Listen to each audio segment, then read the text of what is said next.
fɔlɔ mun sɛbɛnna 2017 je pense que an y'o révision kɛ walasa ka se ka fɛn damadamani ta a kɔnɔna la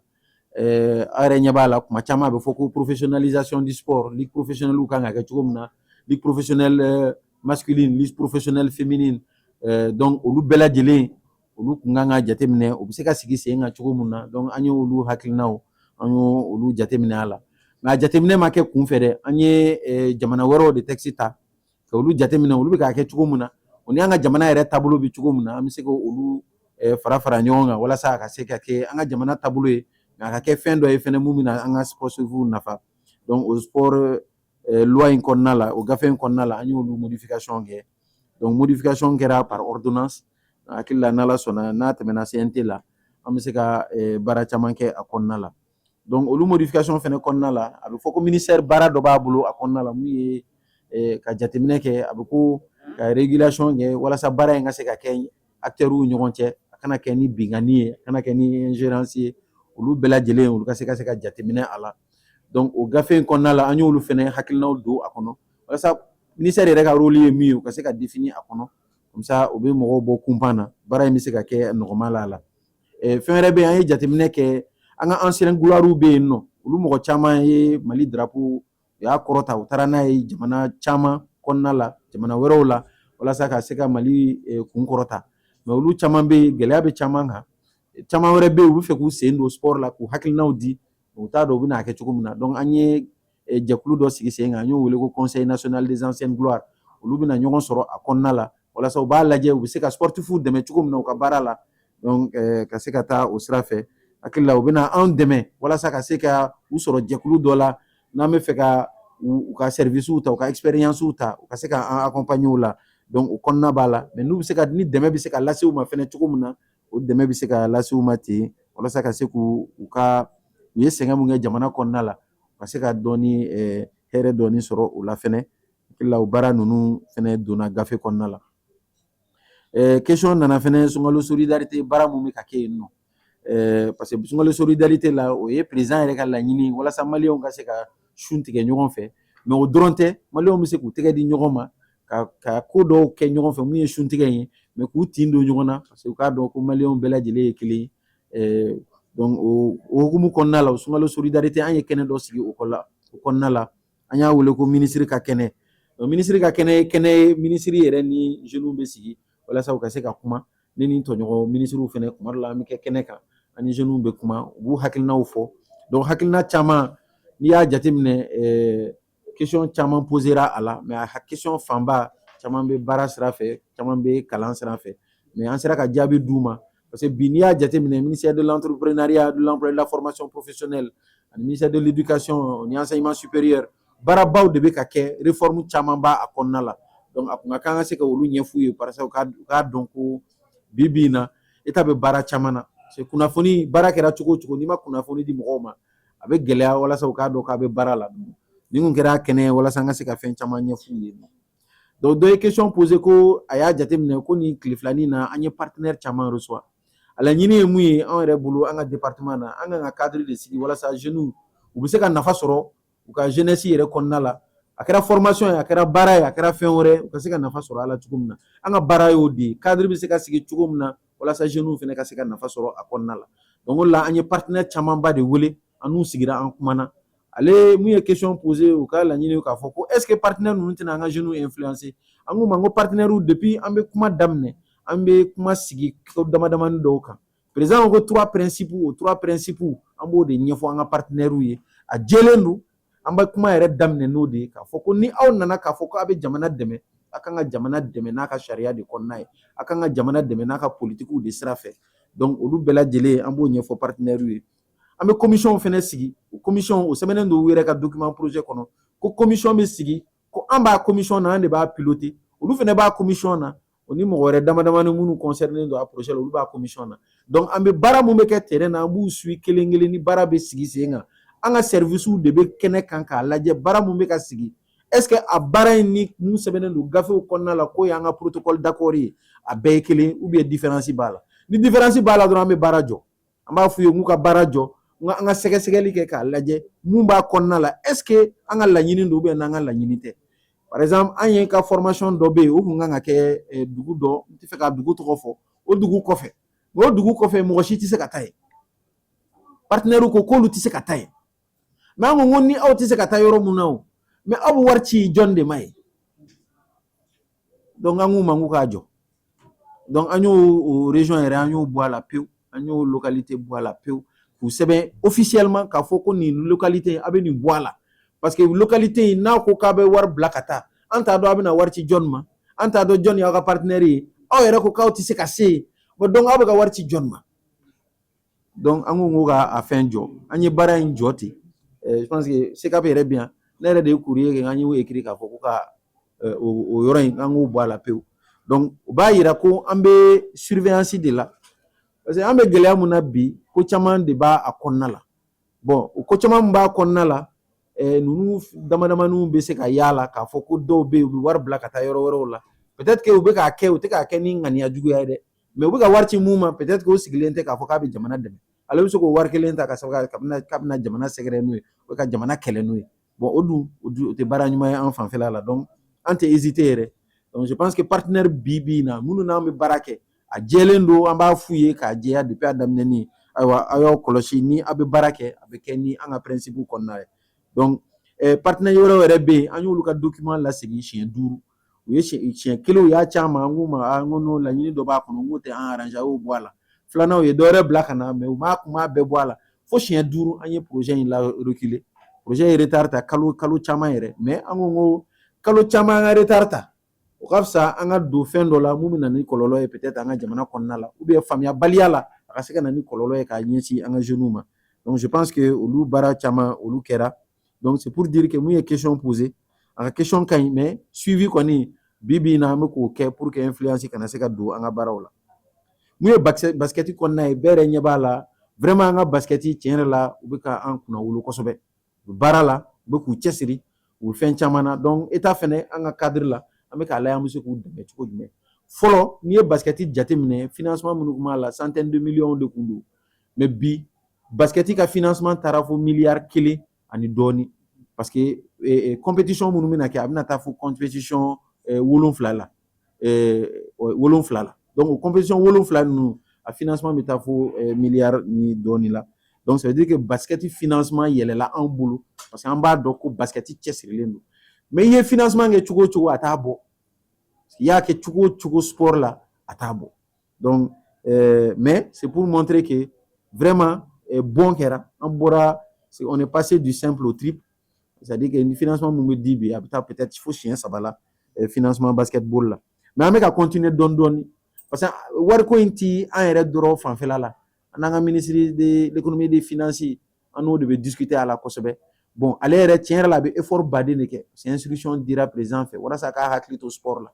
mais aw yɛrɛ ɲɛ b'a la priorité wɛrɛw fɛnɛ bɛ yen n'a fɔra ko ka wari bɛɛ ta k'a don sport dɔrɔn na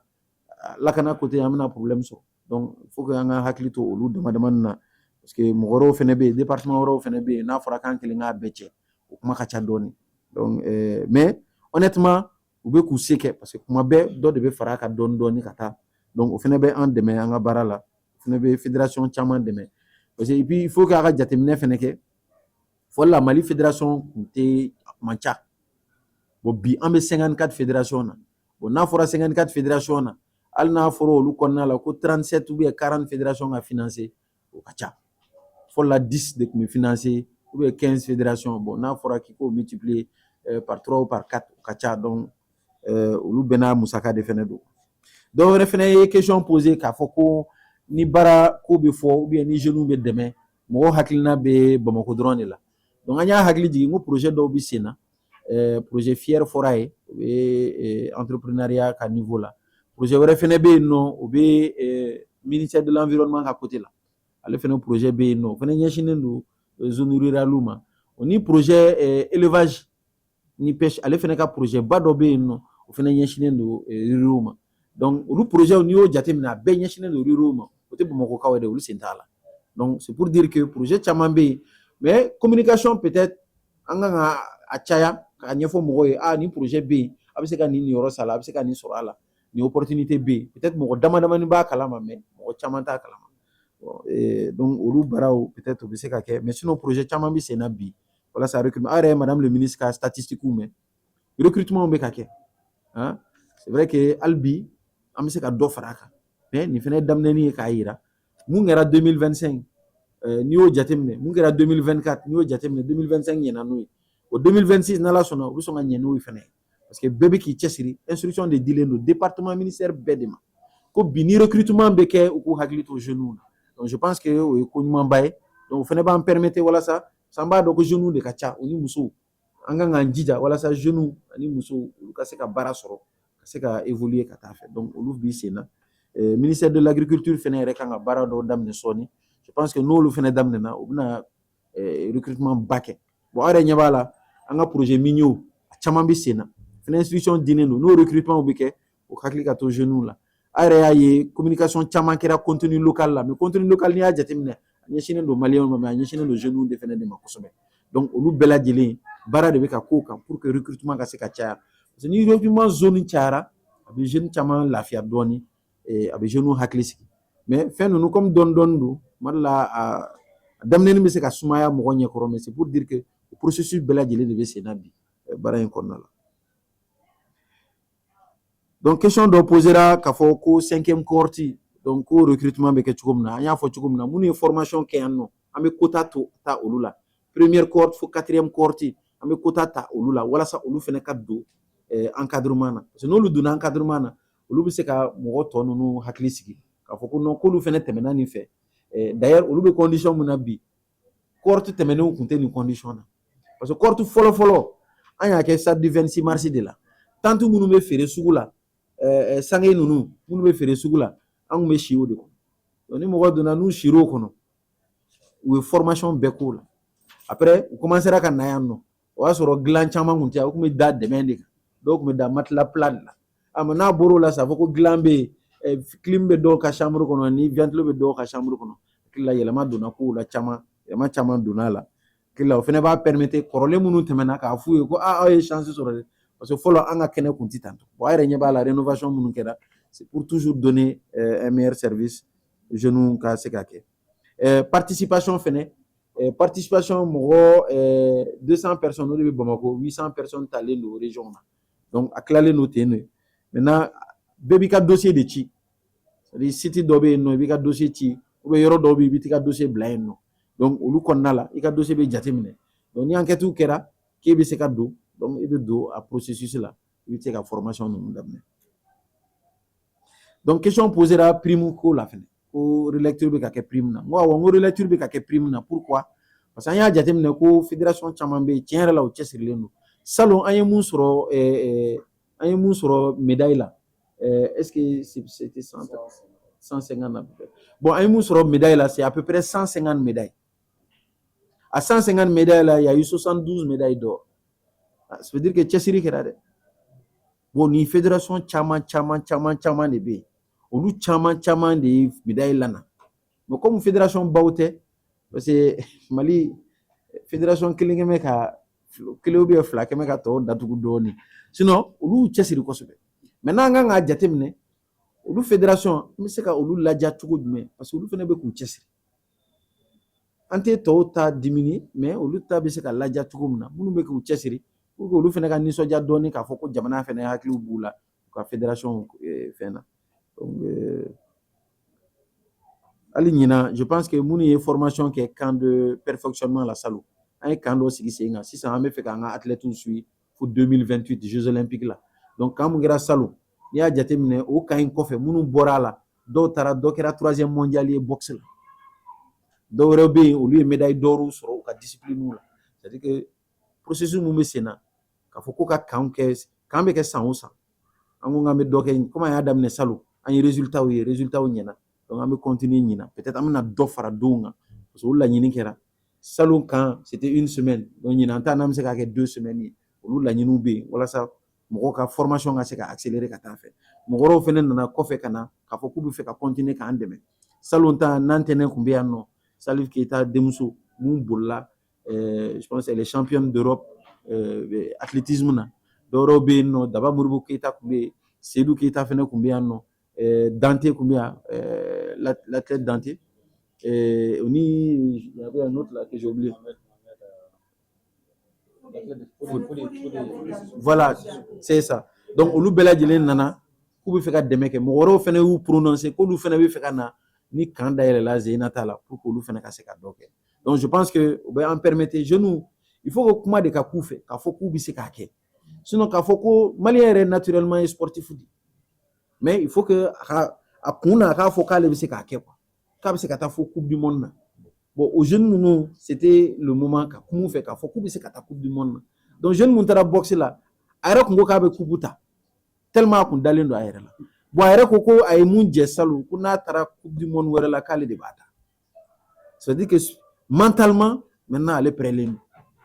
parce que i bɛ se ka physiquement i bɛ se ka fort mais ni kunkolo ma sɔn ko dɔw ma dɔrɔn a ti ɲɛ donc je pense que kan in an bɛna continuer a fɛ bon virement ko kumaw fɔra bon je pense que comme pour le moment prévu t'an bolo an tɛ se ka kuma caman k'o la fɔlɔ mais an kɔni bɛ se ka mun fɔ bi bi in na ko dɔw tun bɛ yen u tun tɛ kɛ fɔlɔ bi a bɛ ka kɛ depuis an ye laɲini kɛ k'a fɔ ko sisan fédération k'u tilen fédération dɔ tun bɛ yen ale yɛrɛ y'a ka déclaration bɛɛ k'an ye u ye wari min sɔrɔ u ka instance internationale fɛ u ye sanction minnu tun b'a la k'u ye wari bɔ a la o ni wari min tɔ tora u y'a bɛɛ ɲɛfɔ an ye u ma foyi de dogo an na donc an tɛ se ka kuma jugu fɔ fédération o ma o sira fɛ donc n'a fɔra ko fɛn wɛrɛ kɛra k'an t'a kalama bon an kɔni t'a kalama fɔlɔ comme match yɛrɛ ma tan fɔlɔ match ye sini ye donc n'i ye mɔgɔ sara ka sɔrɔ match yɛrɛ ma tan ayiwa en tout cas an kɔni sigilen don mais je pense que ni fɛn fɛn bɛ yen bi bi in na je pense que a bɛ fɔ an ye mais on va suivre comme a y'a kuma fɔ question posée la politique nationale d'assainissement na ko jeunes ka jɔyɔrɔ ye min ye donc politique nationale d'assainissement programme ministère de l'environnement ka programme ba de don mais o programme kɔnɔna la il faut que an k'a ɲɛfɔ jeunes ye k'a fɔ ko ni programme bɛ yen olu fana kan k'u cɛsiri k'u jija programme in ka marcher parce que gouvernement ye bloc kelen de ye il faut que bɛɛ ka secteur ka ɲɛ sinon a bɛna gɛlɛya don an ka fonctionnement la donc bɛɛ de bɛ bɛɛ dɛmɛ donc bi jeunes olu de kan ka bila hakilina la k'olu de kan ka secteur bɛɛ lajɛlen de dɛmɛ secteur kɛra secteur o secteur u kan k'u cɛsiri a la a ka ɲɛ donc olu la an ka bɛ formation dɔ kɛ yan yɛrɛ palais des pionniers la an bɛna mun wele ko éducation environnementale ani madame le ministre kumana a kan donc u bɛn'o volet don walasa à l'école de la citoyenneté olu prise en charge ka se ka kɛ jeunes fana k'a dɔn u bɛna dɛmɛ lase politique nin ma cogo min na par rapport à la sélection SNJ la an ko dɔw bɛ yen nɔ u garisɛgɛra ka se ka taa formation militaire la vraiment a kɛra coup de chance ye maa bɛ président fo la kosɛbɛ mais u b'a yira vraiment a ka laɲini jeunes fan fɛ vraiment kɛnɛkanko de don sisan bɛɛ ɲɛ b'a la jeunes a m'a fɔ da la k'a ka d'a ye dɛ jeunes yɛrɛ de ka d'a ye donc a bɛ k'a yira a bɛ k'a ko kɛ donc c'est visible a dogolen tɛ mɔgɔ si la donc ni fɛn mun kɛra sisan je pense que o ye initiative ɲumanba de mais critère minnu sigira sen kan n'a kan ka taa armée ka côté la armée yɛrɛ n'a ka critère de don donc olu critères de taara en compte donc vraiment u ye sɛgɛsɛgɛli kɛ sɛgɛsɛgɛli mun ni an ka sɛgɛsɛgɛliw fɛnɛ tɛ kelen vraiment ka se k'a lajɛ minnu bɛ se ka baara kɛ olu ka se ka taa donc je pense que baara taara o sira de fɛ olu ka sélection kɛra inchallah alhamdulillah bon minnu ma taa la a fɔra ko formation mun don non fonctionnaire 6 mois formation 6 mois apprentissage o 6 mois apprentissage an bɛ kiti d'u ma pour ka se k'u réinsérer communauté kɔnɔna la donc olu o de b'olu ɲɛ donc n'u bɔra nin 6 mois la u bɛna 6 mois wɛrɛ de kɛ u bɛna kɛ apprentissage de donc question posée la fɛnɛ ko jateminɛ kɛra ko élection min bɛ sen na fédération de football la ko mɔgɔ 2 bɔra la ko parce que olu tun ye ministère ka mɔgɔw ye ko est-ce que o de kun sɛbɛnnen don gafe la effectivement olu yɛrɛ ka gafe la o de kun sɛbɛnnen don statut type la a sɛbɛnnen don cogoya wɛrɛ la mais olu yɛrɛ ka gafe la o de kun sɛbɛnnen don bon n'a u ka gafe la n'a sɛbɛnnen don donc an b'u ka accompagner o sira fɛ je pense que o yɛlɛma donn'u ko la walasa u ka se ka remplacer mɔgɔ wɛrɛw ka se ka na minnu tɛ o problème kɔnɔna la a filanan ye min ye o ye loi mun révisera jateminɛ kɛra a la k'a fɔ ko a ma préciser loi kɔnɔ ko ministre des sports ou bien directeur national des sports ou bien secrétaire général des sports a tɛ se ka kɛ président de fédération ye donc an ko non il faut k'o ka verrouiller ko parce que n'o ma verrouiller sisan On a forqué ministre des sports et ka kila ka taa kɛ fédération président ye o be na ni gɛlɛya dɔw ye na ni faamuyalibaliya dɔw ye parce que ne kɛra fédération président ye la fédération na financement bɛɛ sɔrɔ o tɛna se ka sɔsɔ bilen donc olu jatew kɔnɔna la an y'o bɔ a la ka bɔ ministre des sports a tɛ se ka kɛ fédération président ye a tɛ se ka don fédération instance foyi la pour que a ka se ka a ka rôle de régulateur jouer parce que sinon n'o ma kɛ a tɛna se k'a ka rôle de régulateur jouer i ko texte b'a fɔ cogo min na ko a kan ka rôle de régulateur mun jouer. Dernière question est min ye le stade omnisport Modibo Keita a fɔra ko n tɛ ka kuma a kan bon n ko n tɛ ka kuma a kan mais n ko baara kɔni bɛ sen na baara yɛrɛ bɛna kuncɛ sɔɔni n ko ni minnu ye temps sɔrɔ u ka ca u bɛ se k'u munumunu a da la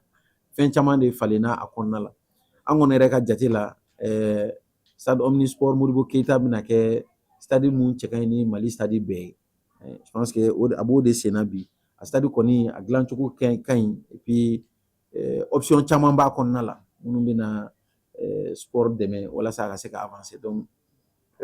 o de question kun bɛ yen nɔ. Salam alaikum, c'est moi princesse Seyda Maba, toujours la fierté de l'AES. Bamako cɛ ani muso denmisɛn groupe Lumière TV aw de y'a da ye a ɲɛmɔgɔba o ye tonton Amadou Sala Touré. Malidenu yo an ka bɛn kelen ma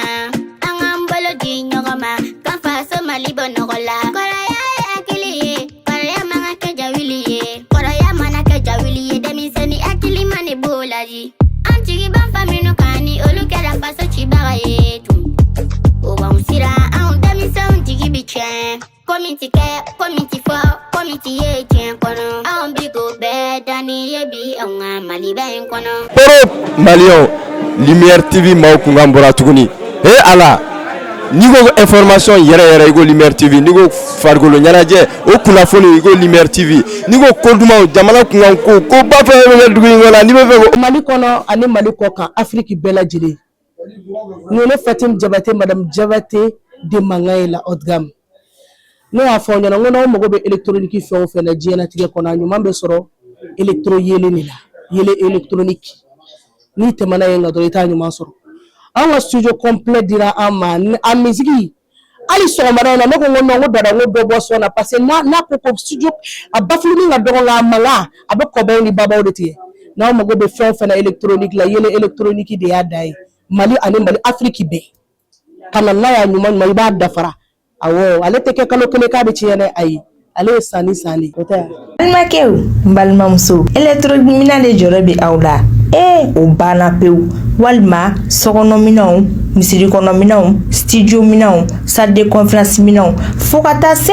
bafulu minɛnw ma mɔgɔ kelen pe sɔrɔ yɔrɔ kelen pe Hate Fune Dumasi chez Mamoutou Traoré yele électronique a filɛ ni bɔra Membo sirafara la k'i bi yɛlɛ ka taa centre meublé fan fɛ yanni ka fara juste i bi i côté gauche lajɛ yele électronique chez Mamoutou Traoré i b'a sɔrɔ yen nɔ i mɔgɔ bɛna se minɛn o minɛn ma a minɛn bɛɛ lajɛlen bɛ yen i n'a fɔ bafoule guitare lampadaire chaise micro piano b'o la batterie ampli microphone fo ka taa se lumière ma maa o maa bɛ yen k'i b'a fɛ ka galon bɔnda o tuma na sa boli biribiri i ka taa se yele électronique chez Mamoutou Traoré ka yɔrɔ la n'i ye ɲɔgɔnmɛ bila cɛncɛnkulu sanfɛ tɛgɛ t'a yira tuguni dɛ o ye cɛ ye Fune Dumasi o tuma na sa an bɛɛ lajɛlen ka wuli ka jɔ kɛ an ka Mamoutou Traoré ka yɔrɔ sɛgɛrɛ yele électronique hatɛ